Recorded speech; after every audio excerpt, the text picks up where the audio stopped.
قیامت کا دن ہوگا، لمبی حدیث ہے، ایک آدمی کی کوئی نیکی نہیں نکلے گی، سوچے کہ مارا گیا، اللہ کی طرف سے اس سے کہا جائے گا پریشان نہیں ہونا، ایک نیکی ہمارے پاس تیری ہے۔ اللہ وہ کون سی نیکی ہے؟ فرشتہ اس وقت لے کے آئے گا، کیا لے کے آئے گا؟ ایک بطاقہ، ایک چھوٹا سا کارڈ لے کے آئے گا، اس پہ لکھا کیا ہوگا؟ لا الہ الا اللہ۔ اس بندے نے لا الہ الا اللہ کہا، اس کے تقاضوں کو پورا کیا۔ وہ پھر سوچے گا اتنے گناہوں کے انبار اور لا الہ الا اللہ توحید کا کلمہ، اس کا موازنہ کیسے کریں گے؟ فتوبع البطاقہ فی کفہ وتوبع السجلات فی کفہ، سارے برائیوں کے رجسٹر ایک پلڑے میں، جب اس کارڈ کو دوسرے پلڑے میں رکھا جائے گا تو ساری برائیوں کے وہ رجسٹر اٹھ جائیں گے۔ فطاشت السجلات فلا يثقل مع اسم اللہ شیء، اس کے اس کارڈ کی وجہ سے ہی، اس کلمے کی وجہ سے ہی نیکیوں کا پلڑا بھاری ہوگا اور اللہ اسے جنت میں بھیجے۔ میں آپ سے گزارش کروں گا زندگی کے اندر توحید میں کوئی فرق نہ آنے دینا۔ حدیث کیا کہتی ہے؟ وَإِن قُطِعْتَ أَوْ حُرِّقْتَ، تمہارے ٹکڑے کر دیے جائیں، تمہیں جلا دیا جائے، توحید پہ کوئی کمپرومائز نہیں ہے، کوئی کمپرومائز نہیں۔ توحید ہی تو میری اور آپ کی دنیا اور آخرت کی کامیابی کا راز ہے، اور یہ بات سمجھنی چاہیے جو قرآن نے کہہ دی ہے، الذین آمنوا ولم يلبسوا ایمانهم بظلم اولئک لهم الامن وهم مہتدون، جو ایمان لانے کے بعد شرک کی آمیزش نہیں کرتے، اپنی توحید کو خالص کرتے ہیں۔ اللہ نے دو انعام رکھے ہیں، فکری امن، قولی امن، معاشرتی امن۔ امن کی نعمت اللہ دیتا ہی اس کو ہے جس کی توحید خالص ہوتی ہے۔ وہم مہتدون، اور صراط مستقیم پہ گامزن ہونے والے ہدایت یافتہ لوگ ہیں ہی وہ جن کی توحید میں کوئی خلل نہیں ہے۔ توحید کے ساتھ میں آپ سے ادباً یہ کہوں گا، اور یہ تحفہ سمجھیے آج کی مجلس کا، کثرت سے لا الہ الا اللہ پڑھا کریں۔ حدیث کہتی ہے افضل الذکر لا الہ الا اللہ، سب سے افضل ذکر لا الہ الا اللہ۔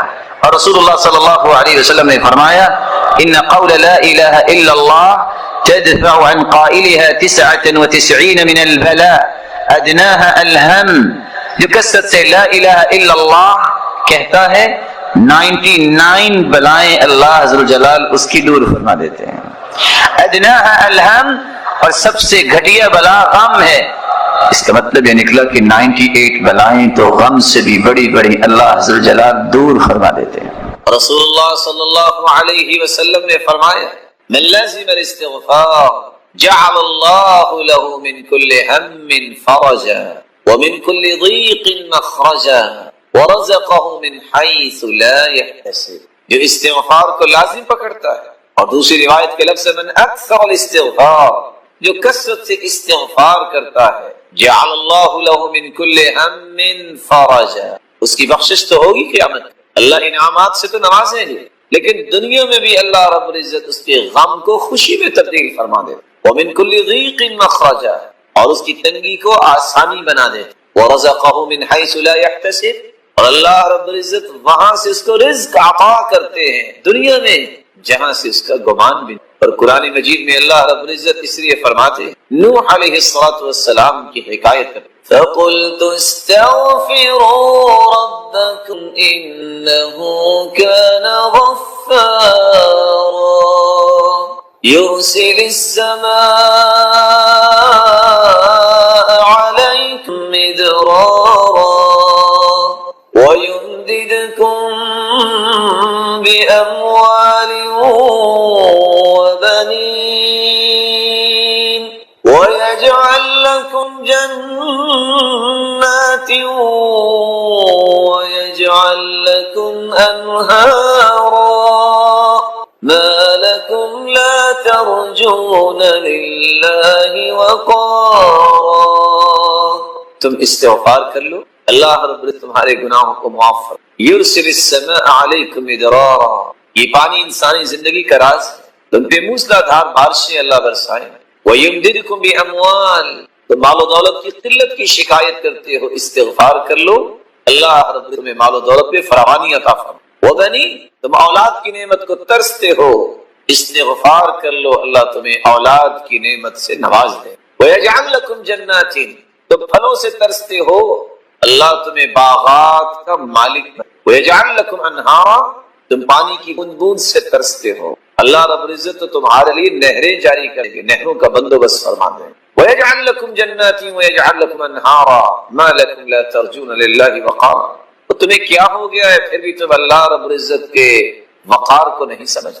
مَا لَكُمْ لَا تَرْجُونَ لِلَّهِ وَقَارًا، اور دوسری جگہ اللہ رب العزت فرماتے ہیں وَأَنِ اسْتَغْفِرُوا رَبَّكُمْ ثُمَّ تُوبُوا إِلَيْهِ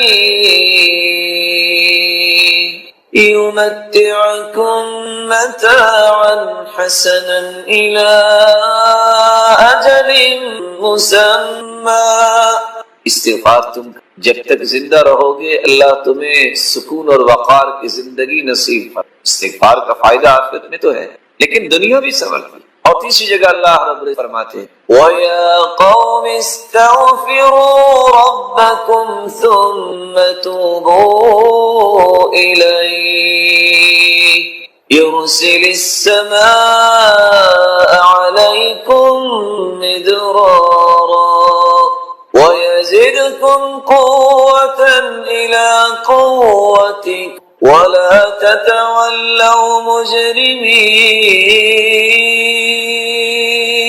اے میری قوم، اللہ رب العزت ہود علیہ السلام کی قوم کے متعلق حکایت کر کہ اللہ کے پیارے پیغمبر نے کہا ہے میری قوم استغفار کر لو، اللہ تمہیں موسلادھار بارشوں سے نواز دیں گے۔ وَيَزِدْكُمْ قُوَّةً إِلَىٰ قُوَّتِكُمْ، تم اگر کوئی کمزوری محسوس کرتے ہو تو تمہاری کمزوریوں کو اللہ قوتوں میں تبدیل فرما دیں۔ وَيَزِدْكُمْ قُوَّةً إِلَىٰ قُوَّتِكُمْ، کسی کے پاس مالی کمزوری ہے، خاندانی کمزوری ہے، ملی کمزوری ہے، ان تمام کمزوریوں کو اللہ رب العزت قوتوں میں تبدیل فرما دیں گے۔ جب انسان استغفار کرتا ہے تو یہ اس کو انعام ملتا ہے، اور یہ انعام دنیا میں ہی ملتا ہے، آخرت تو بہتر ہوگی۔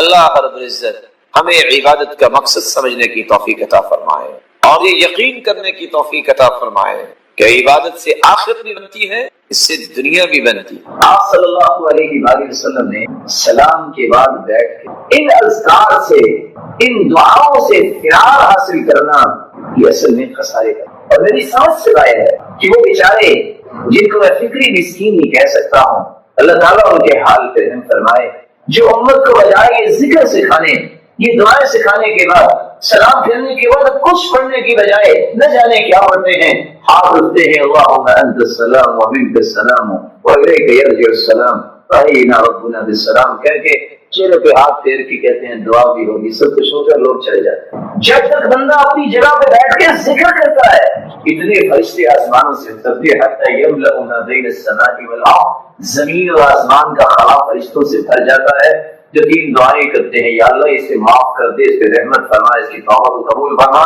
دیانت داری سے بتائیے ایک نماز بندہ پڑھے اپنی جگہ پہ بیٹھا ذکر کر رہا ہے جو اللہ کے رسول نے سکھائے ہیں، اگر اس کی بخشش ہو جائے، اس میں رحمت کا نزول ہو جائے، اس کی توبہ قبول ہو جائے تو اس سے بڑا بھی دنیا میں خوش نصیب ہے۔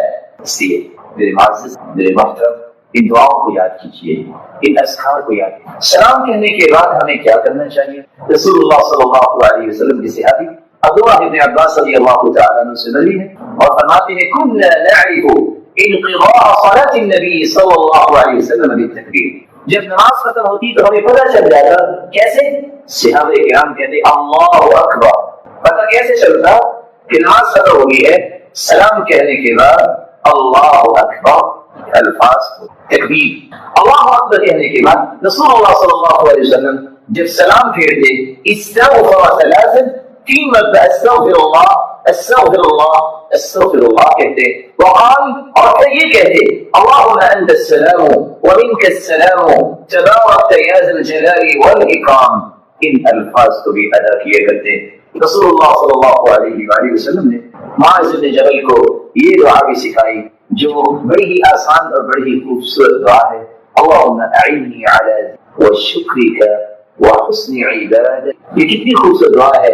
اے اللہ میری مدد فرما، اعنی علی ذکرک، میں تیرا ذکر کروں، وشکرک، میں تیرا شکر ادا کروں، وحسن عبادتک، اے اللہ میں تیری خوبصورت عبادت کروں، اس میں میری مدد کر. اور مغیرہ بن شعبہ رضی اللہ تعالیٰ عنہ بیان کرتے ہیں اللہ کے رسول صلی اللہ علیہ وسلم نماز کے بعد یہ دعا بھی پڑھا کرتے، لا الہ الا اللہ وحدہ لا شریک لہ، لہ الملک وله الحمد وهو على كل شيء قدير، اللهم لا مانع لما اعطيت ولا معطي لما منعت ولا ينفع ذا الجد منك الجد. لا الہ الا اللہ، اللہ کے سوا کوئی عبادت کے لائق نہیں، وحدہ لا شریک ہیں، ساری بادشاہی اسی کے ہاتھ میں، ساری تعریفیں اسی کے لیے ہیں، وہی ہر چیز پہ قادر ہے. اللہ جس سے تو روک لے کوئی دے نہیں سکتا، اللہ جس سے تو عطا کر دے اسے کوئی روک نہیں سکتا. اے اللہ تیری ہی بادشاہت ہے. الہ العالمین لا ينفع ذا الجد منك الجد، کوئی بڑے سے بڑا ہو اس کا بڑا ہونا کوئی فائدہ نہیں سکتا جب تک تیرا فیصلہ نہ ہو. ابو زبیر رضی اللہ تعالیٰ عنہ فرماتے ہیں ہر نماز کے بعد عبداللہ بن زبیر رضی اللہ تعالیٰ عنہ سلام پھیرنے کے بعد یہ دعا پڑھا کرتے اور ساتھ یہ کہتے کہ اللہ کے رسول صلی اللہ علیہ وسلم بھی نماز کے بعد یہ دعا پڑھا کرتے تھے، لا الہ الا اللہ وحدہ لا شریک لہ، لہ الملک ولہ الحمد وهو على كل شيء قدیر، لا حول ولا قوة الا بالله، لا الہ الا اللہ ولا نعبد الا اياه، له النعمة وله الفضل وله الثناء الحسن، لا الہ الا اللہ مخلصین له الدین ولو کرہ الکافرون. جناب ابو امامہ رضی اللہ تعالی عنہ سے روایت ہے رسول اللہ صلی اللہ علیہ وسلم نے فرمایا جو فرض نماز کے بعد آیت الکرسی پڑھ لیتا ہے اس کے اور جنت کے درمیان صرف موت کا پردہ حائل ہے، تو آیت الکرسی بھی پڑھنی چاہیے. اور کعب بن عجرہ رضی اللہ تعالی عنہ روایت کرتے ہیں معقبات لا يخيب قائلهن، کچھ ایسے کلمات جن کے کہنے والا کبھی بھی اس کا نقصان نہیں ہوگا. اور وہ کون سے کلمات ہیں؟ ثلاث و ثلاثون تسبیحہ، 33 مرتبہ سبحان اللہ، و ثلاث و ثلاثون تحمیدہ، 33 مرتبہ الحمدللہ، و اربع و ثلاثون تکبیرہ، 34 مرتبہ اللہ اکبر.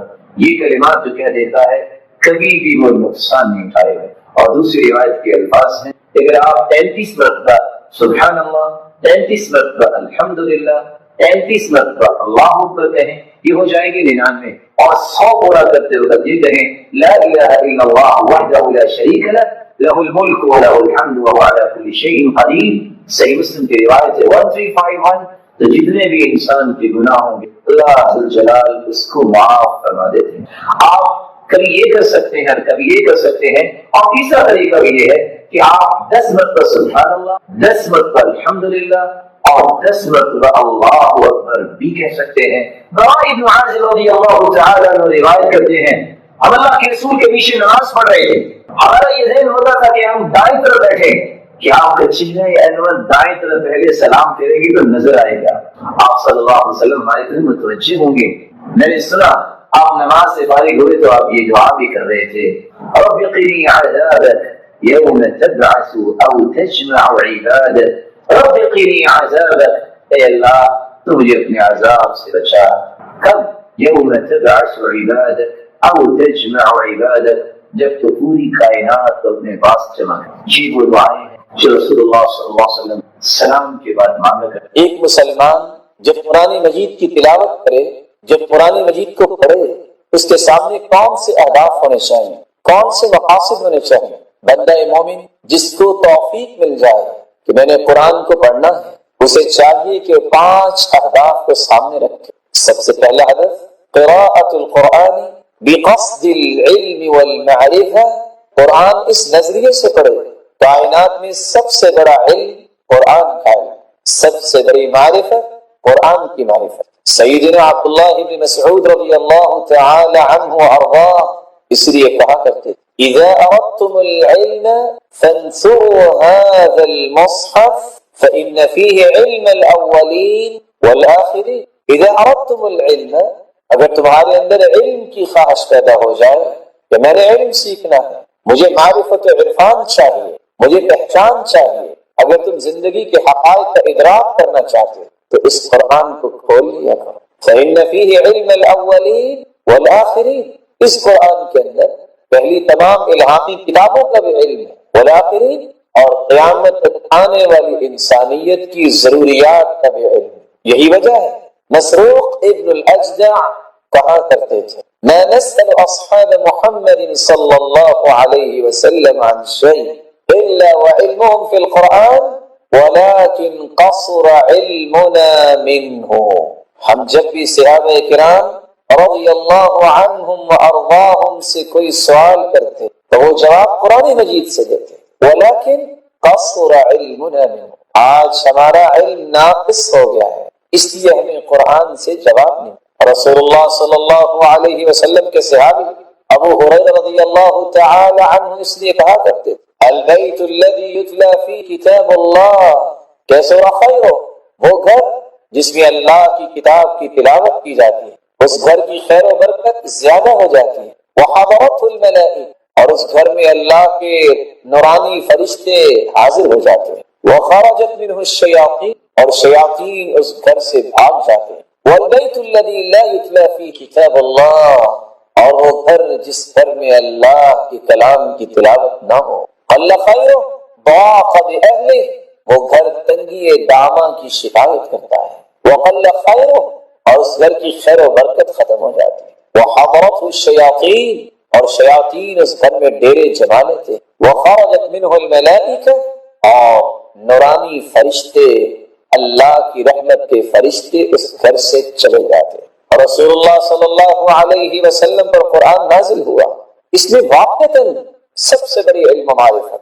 آج ٹیکنالوجی کے نام پہ اپنے آپ کو مرعوب کرنے والے سوچیں، قرآن مجید نے تو اس کا بھی حکم دیا، قرآن مجید نے تو اس کی بھی حقیقت کھولی۔ وَأَنزَلْنَا الْحَدِيدَ فِيهِ بَأْسٌ شَدِيدٌ وَمَنَافِعُ لِلنَّاسِ،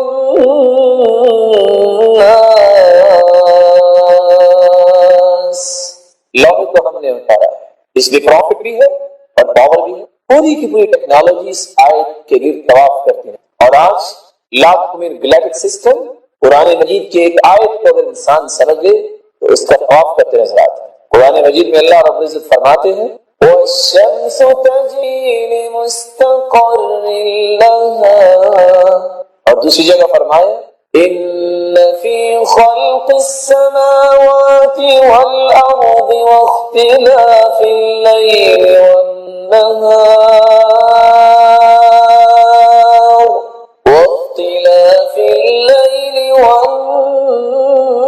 وَالنَّهَارِ لَآيَاتٍ لِأُولِي الْأَلْبَابِ،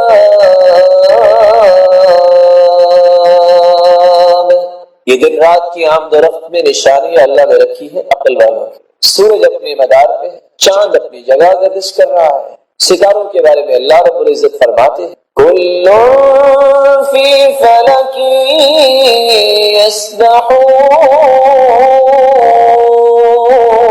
یسبحون، ہر چیز کو جو اللہ نے نظام دے رکھا ہے اس نظام کے تحت وہ چل رہے ہیں۔ اس لیے قرآن مجید کو پڑھتے وقت سب سے پہلا ہدف یہ ہونا چاہیے کہ مجھے سب سے بڑی معرفت اور علم مل جائے، اور سب سے بڑی معرفت اور علم یہ ہے کہ انسان اپنے خالق کو پہچانے کہ مجھے پیدا کس نے، مجھے رزق کون دیتا ہے، میری زندگی کی تدبیر کون کرتا ہے، مجھے کل قیامت کے دن کس کے سامنے کھڑا ہونا ہے، مرنے کے بعد مجھ سے پوچھا جائے گا تو کس رب کے بارے میں پوچھا جائے۔ یہ علم ملتا ہے تو انسان کو قرآن سے ملے، یہ معرفت ملتی ہے تو قرآن پڑھنے سے ملے۔ قرآن مجید پڑھنے کا دوسرا ہدف قراءۃ القرآن بقصد الثواب والاجر، اس نیت سے قرآن پڑھا جائے کہ اس کے پڑھنے سے بہت بڑا اجر ملے، بہت بڑا ثواب ملے، انسان کے درجات بلند ہوتے اور انسان قیامت کے دن جنت کی پروازوں میں نظر آئے گا تو اس قرآن کی تلاوت کی وجہ سے۔ اور رسول اللہ صلی اللہ علیہ وسلم نے اس لیے فرمایا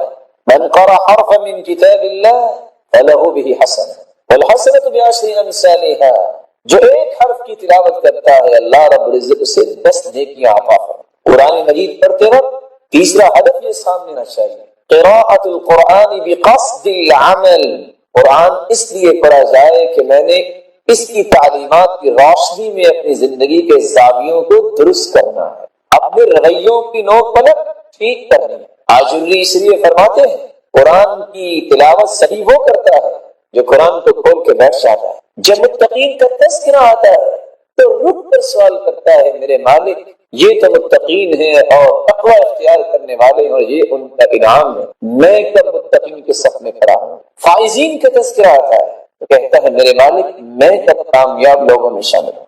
صابرین کا تذکرہ آتا ہے تو رک کر سوال کرتا ہے متى اكون من الصابرین، متى اكون من المتقین، متى اكون من الفائزین، میں کب صبر کرنے والوں کے صف میں کھڑا ہوں گا؟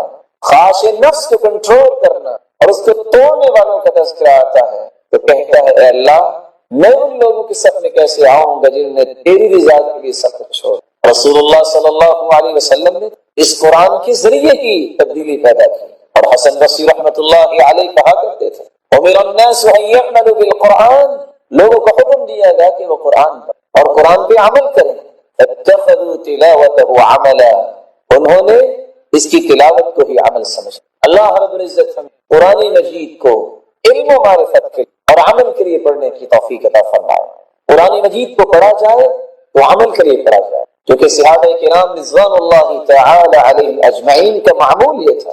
عثمان رضی اللہ تعالی عنہ فرماتے ہیں كان اذا تعلم احد منا 10 آیات لم يجاوزهن حتى يعرف معانيهن والعمل بهن، ہم میں سے ہر شخص جب 10 آیتیں سیکھ لیتا اس وقت تک 11ویں آیت نہ پڑھتا جب تک ان 10 آیات کے مفاہیم کو نہ سمجھ لیتا اور اس کے مطابق عمل نہ کر لیتا۔ كنا نتعلم العلم والعمل معا، ہم علم بھی سیکھتے اور عمل بھی سیکھتے۔ قرآن مجید پڑھنے کا چوتھا ہدف قراءۃ القرآن بقصد مناجاة اللہ سبحانہ وتعالی، قرآن پڑھا جائے تو اس نظریے سے کہ میں اپنے رب سے ہم کلام ہونے لگا ہوں، میں اپنے مالک سے مناجات کرنے لگا ہوں۔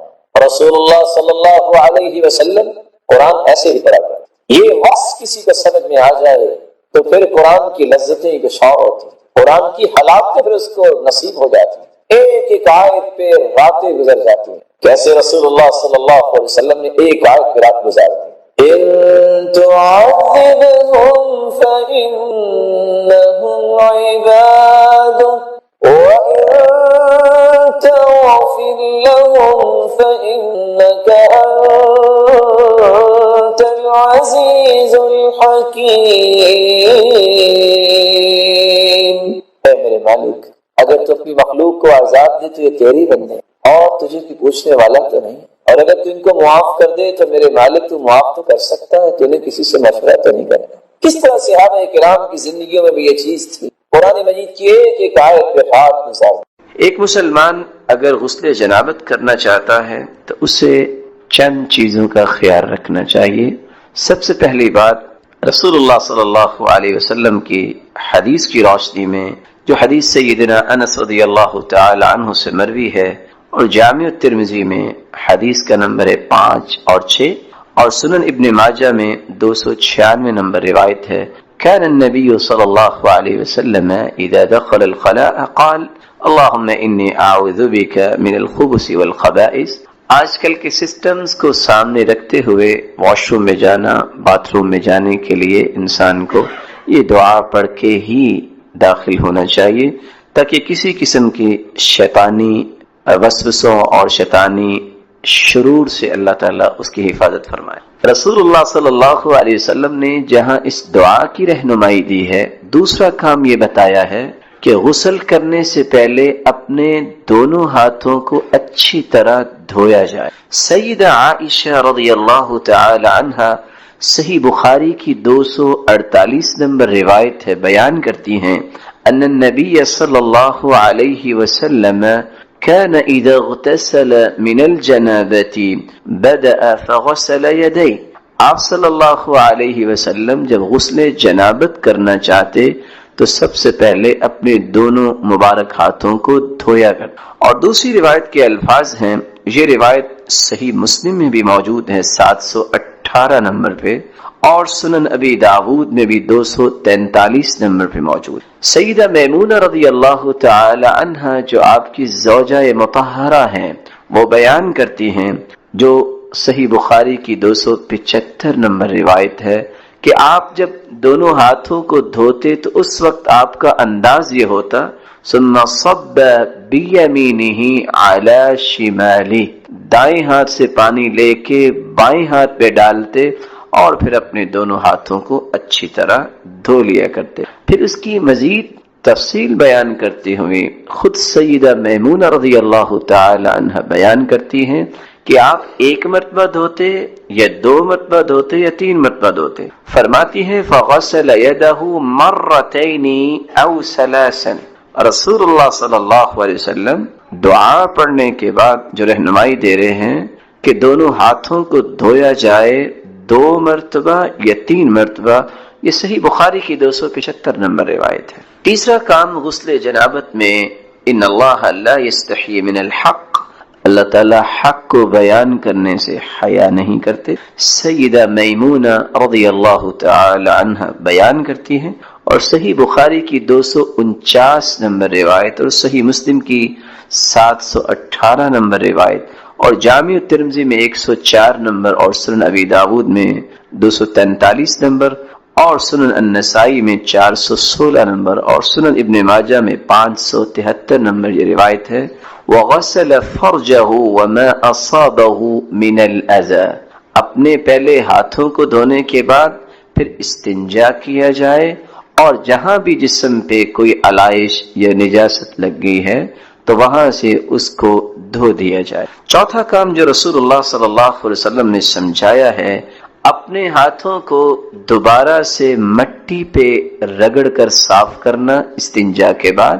سیدہ میمونہ رضی اللہ تعالی عنہ ہی روایت کرتی ہیں، اور یہ روایت صحیح بخاری کی 265 نمبر اور صحیح مسلم کی 722 نمبر اور جامع ترمذی میں 573 نمبر اور سنن نبی داود میں 245 نمبر اور سنن النسائی میں 417 نمبر پہ ہے کہ ثم دلک یدہ فی الارض، آپ نے پھر اپنے ہاتھوں کو زمین پہ اچھی طرح رگڑا، اور دوسری روایت میں الفاظ یہ ہے ثم دلک یدہ بالارض او بالحائط، آپ نے پھر اپنے بائیں ہاتھ کو یا تو زمین پہ رگڑا، اس وقت دیواریں بھی مٹی کی ہوتی تھی تو آپ نے مٹی کی دیوار جو تھی اس دیوار کے ساتھ جو ہے اپنے ہاتھ کو رگڑا۔ پانچواں کام، دوبارہ رگڑنے کے بعد پھر ہاتھوں کو دھویا جائے۔ رسول اللہ صلی اللہ علیہ وسلم کی زوجہ مطہرہ سیدہ میمونہ رضی اللہ تعالی عنہا ہی بیان کرتے ہیں، صحیح بخاری کی 275 نمبر روایت ہے، صحیح مسلم کی 245 نمبر اور سنن ابی داود کی بھی 245 نمبر روایت ہے، سنن نسائی کی 417 نمبر روایت ہے۔ فضرب بيده الارض فمسحها ثم غسلها، آپ نے جب اپنے ہاتھوں کو زمین پہ رگڑا اس کے بعد پھر ہاتھوں کو دھویا۔ رسول اللہ صلی اللہ علیہ وسلم نے چھٹی رہنمائی یہ دی کہ دوبارہ دونوں ہاتھوں کو دھونے کے بعد مناسب پانی استعمال کیا جائے اور غسل کرنے میں بھی پانی کا اسراف نہ کیا جائے۔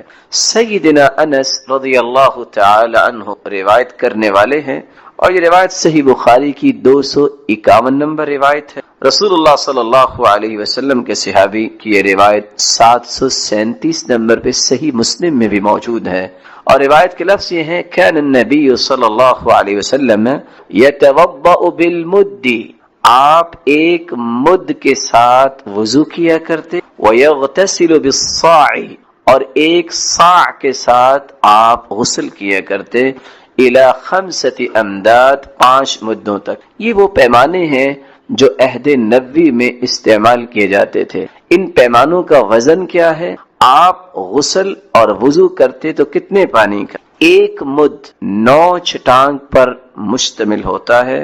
اتنا پانی اگر ہوتا تو رسول اللہ صلی اللہ علیہ وسلم وضو فرما لیا کرتے اور غسل کے لیے 1 صاع استعمال کرتے۔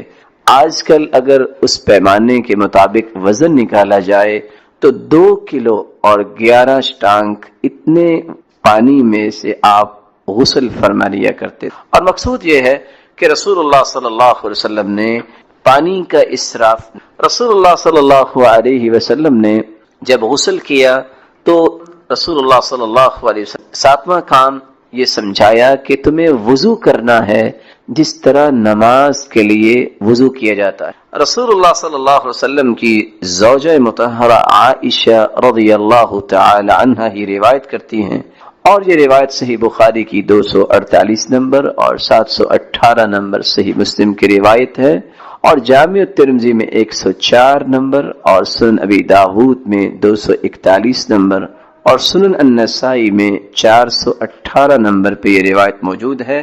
ثم يتوضأ كما يتوضأ للصلاة، آپ صلی اللہ علیہ وسلم مناسب پانی لے کے غسل سے پہلے وضو کرتے جس طرح نماز کے لیے وضو کیا کرتے تھے۔ نماز کے لیے وضو کیا کرتے تھے، وضو کا طریقہ آپ نے سن لیا، لیکن یہاں ایک بات لکھ لی جائے بطور نوٹ کہ جب غسل جنابت کیا جاتا ہے تو وضو کے تمام اعمال کیے جاتے ہیں، لیکن سر کا مسح نہیں کیا جاتا۔ رسول اللہ صلی اللہ علیہ وسلم کی زوجہ مطہرہ سیدہ میمونہ روایت کرتی ہیں، توضأ رسول اللہ صلی اللہ علیہ وسلم وضوءہ للصلاة غیر رجلی، آپ نے وضو کیا جیسے آپ نماز کے لیے وضو کیا کرتے، لیکن پاؤں کو نہیں دھویا۔ ایک بات کہ مسح نہیں کیا جائے گا، دوسری بات اس صحیح بخاری کی روایت کی روشنی میں جو 249 نمبر ہے، آپ نے پاؤں کو اس وقت نہیں دھویا جب وضو کیا۔ سیدنا عبداللہ ابن عمر رضی اللہ تعالی عنہ فرماتے ہیں، انہ غسل قدمیہ بعدما جف وضوءہ، آپ صلی اللہ علیہ وسلم نے وضو کا پانی خشک ہو جانے کے بعد دونوں پاؤں کو دھویا۔ صحیح بخاری کی 275 نمبر روایت ہے۔ لیکن یہاں یہ فیصلہ کرنا ضروری ہے کہ وضو کرتے وقت اور غسل کرتے وقت پاؤں دھوئے کب جائیں۔ دوسری روایت کے الفاظ ہیں کہ رسول اللہ صلی اللہ علیہ وسلم کے بارے میں سیدہ میمونہ روایت کرتی ہے، اور یہ صحیح بخاری کی 275 نمبر روایت ہے، اور صحیح مسلم کی 722 نمبر روایت، اور جامع الترمذی میں 103 نمبر، اور سنن ابی داود میں 245 نمبر، اور سنن ابن ماجہ میں 573 نمبر پہ ہے کہ ثم تنحى من مقامی، جس جگہ آپ غسل کر رہے تھے آپ پھر وہاں سے پیچھے ہٹے، اس جگہ سے دوسری جگہ منتقل ہوئے، فغسل قدمی، آپ نے پھر اپنے قدموں کو دھویا۔ تو ان چاروں روایتوں کو جمع کر کے خلاصہ یہ ہے، وضو کیا جائے گا جس طرح نماز کے لیے وضو کیا جاتا ہے، مسح نہیں کیا جائے۔ لیکن اگر آپ ایک ایسی جگہ پہ وضو کر رہے ہیں اور غسل کرنا ہے جہاں مٹی ہے اور چھینٹے اڑ کے پھر پاؤں میں پڑنے کا خطرہ ہے، تو آپ پاؤں کو بھی ابھی نہ دھوئیں، جب غسل کر لیں تو اس کے بعد پاؤں کو دھوئیں۔ اور اگر آج کل کے جیسے سسٹم ہے کہ انتہائی نظافت کے ساتھ سسٹم کو ترتیب دیا گیا ہے اور چھینٹے پڑنے کا کوئی مسئلہ نہیں ہے، تو پھر پہلے سے ہی اپنے پاؤں کو دھو لیا جا سکتا ہے۔ رسول اللہ صلی اللہ علیہ وسلم 8واں کام یہ بیان کیا، سیدہ عائشہ بیان کرتی ہیں، ثم يدخل اصابعه في الماء، آپ نے اپنے دونوں ہاتھوں کی انگلیاں پانی میں داخل کی، صحیح بخاری کی 248 نمبر روایت ہے۔ اور 9واں کام یہ کیا، پانی کے ساتھ اپنے ہاتھوں کو گیلا کرنے کے بعد بالوں کی جڑوں میں پانی کو داخل کیا، دونوں ہاتھوں اسی طرح اپنے بالوں میں لے گئے، بالوں کی جڑوں تک پانی پہنچانے کے لیے۔ سیدہ عائشہ رضی اللہ تعالی عنہا روایت کرتی ہیں، یہ صحیح مسلم کی 718 نمبر اور صحیح بخاری کی 248 نمبر روایت ہے، فَيُخَلِّلُ بِهَا أُصُولَ الشَّعْرِ، پھر آپ صلی اللہ علیہ وسلم نے بالوں کی جڑوں میں اچھی طرح خلال کی۔ اور دوسری روایت کے الفاظ یہ ہے، ثُمَّ تَخَلَّلَ بِيَدِهِ شَعْرَهُ، پھر آپ نے اپنے ہاتھوں سے بالوں کا خلال کیا، کب تک؟ حَتَّى إِذَا ظَنَّ أَنَّهُ قَدْ أَرْوَى بَشَرَتَهُ، جب تک کہ سر کی جلد کو تر نہیں کر لیے۔ ثم افاض علیہ الماء 3 مرات، پھر آپ نے 3 مرتبہ اپنے سر مبارک پر پانی کو بہایا۔ 10واں کام، ہم یہ کام اس لیے ترتیب سے اور نکات کی شکل میں پیش کر رہے ہیں تاکہ کوئی چیز فوت نہ ہو جائے اور یاد کرنے میں بھی آسانی ہو۔ پھر رسول اللہ صلی اللہ علیہ وسلم نے 3 چلو پانی کے اپنے سر مبارک پہ ڈالے۔ سیدہ عائشہ رضی اللہ تعالی عنہا، صحیح بخاری کی 248 نمبر روایت اور صحیح مسلم کی 718 نمبر اور سنن نبی داؤد کی 242 نمبر اور سنن النسائی کی 418 نمبر روایت ہے، اور سنن ابن ماجہ میں 574 نمبر یہ روایت ہے۔ ثم يصب على رأسه 3 غرف بيده، پھر آپ نے 3 چلو پانی اپنے سر پہ بہائے۔ 11واں کام، جسم کے دائیں اور پھر بائیں جانب پانی بہانا۔ کس انداز سے؟ سیدہ عائشہ رضی اللہ تعالی عنہ بیان کرتی ہیں کہ آپ نے جب 3 چلو اپنے سر مبارک پہ پانی بہایا، پھر ثم تأخذ بيدها على شقها الأيمن وبيدها الأخرى على شقها الأيسر، آپ نے پانی لے کر دائیں جانب بہاتے اور دوسرے ہاتھ سے پانی لے کر بائیں جانب یعنی اپنے دائیں کندھے پہ اور بائیں کندھے پہ آپ نے پانی کو بہایا۔ یہ صحیح بخاری کی 277 نمبر روایت ہے اور صحیح مسلم کی 729 نمبر روایت ہے، اور سنن ابن ماجہ میں بھی 243 نمبر پہ یہ روایت موجود۔ رسول اللہ صلی اللہ علیہ وسلم نے 12واں کام جو کیا، آپ نے اپنے کندھے کے دائیں جانب، دائیں کندھے اور بائیں کندھے پہ پانی بہانے کے بعد مکمل جسم پر پانی بہایا۔ سیدہ عائشہ رضی اللہ تعالی عنہ بیان کرتی ہیں ثم يفيض الماء على جلده كله، صحیح بخاری کی 256 نمبر روایت اور صحیح مسلم کی 722 نمبر روایت، جامع ترمذی کی 103 اور سنن ابی داؤد کی 246 نمبر اور سنن النسائی کی 243 نمبر روایت ہے کہ آپ صلی اللہ علیہ وسلم نے اس کے بعد پھر پورے جسم پر پانی بہایا۔ 13واں کام جو رسول اللہ صلی اللہ علیہ وسلم نے کیا، جس کی کچھ وضاحت ہم کر چکے ہیں، پھر آپ نے اپنے پاؤں کو دھویا، اور پاؤں کو دھونے کے متعلق چاروں روایتوں کو اکٹھا بیان کر کے خلاصہ پیش کیا جا چکا ہے کہ اگر ایسی جگہ پہ آپ کھڑے ہیں کہ آپ کے پاؤں پہ چھینٹے پڑنے کا اور مٹی ہے، اس طرح کی کیفیت ہے، تو پھر پاؤں کو آخر میں دھویا جائے، اور اگر ایسی کیفیت نہیں تو پھر جب وضو آپ کر رہے ہیں تو اس وقت بھی آپ پاؤں کو دھو سکتے ہیں۔ 14واں کام یہ کیا، رسول اللہ صلی اللہ علیہ وسلم نے غسل کرنے کے بعد خوشبو استعمال کی۔ سیدہ عائشہ رضی اللہ تعالی عنہ روایت کرتی ہیں اور صحیح بخاری کی 258 نمبر روایت ہے اور صحیح مسلم کی 725 نمبر روایت ہے، كان النبي صلی اللہ علیہ وسلم اذا اغتسل من الجنابہ، آپ جب جنابت کا غسل کیا کرتے، دعا بشیء نحو الحلاب، تو آپ خوشبو منگواتے اور اس کو استعمال کیا۔ رسول اللہ صلی اللہ علیہ وسلم نے 15واں کام یہ کیا، اپنے جسم کو ٹاول کے ساتھ نہیں بلکہ اپنے ہاتھوں کے ساتھ صاف کیا۔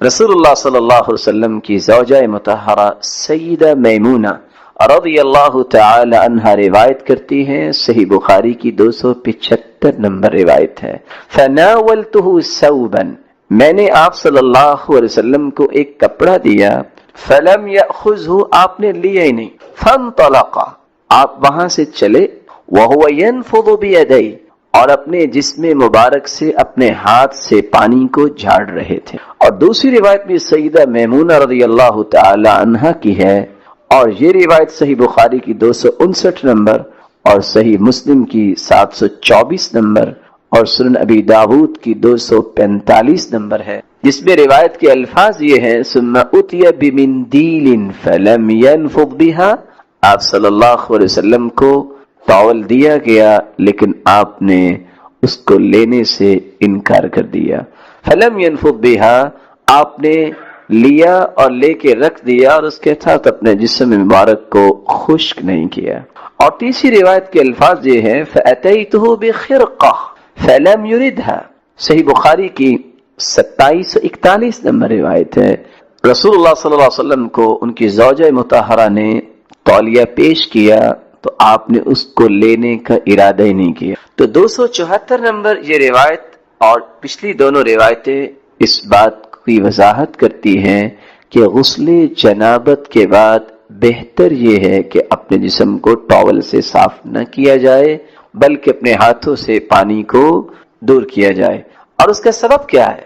عام غسل جب انسان کرتا ہے تو اس وقت رسول اللہ صلی اللہ علیہ وسلم نے ٹاول لیا ہے. وضو جب کیا ہے تو وہاں بھی آپ کو زوجہ مطہرہ نے تولیہ پیش کیا تو آپ نے اعضائے وضو کو اچھی طرح اس ٹاول سے صاف کیا ہے. لیکن اس موقع پہ کیوں نہیں صاف کی؟ آج ڈاکٹرز کی رپورٹ بھی یہی بتاتی ہے، جو کائنات کے سب سے بڑے طبیب نے 1400 سال پہلے امت کو سمجھا دیا کہ ایسی کیفیت میں اللہ رب العزت کا جو نظام ہے، پانی ایک بہت بڑی طاقت ہے. انسان کے جسم میں کسی قسم کا تناؤ یا کسی قسم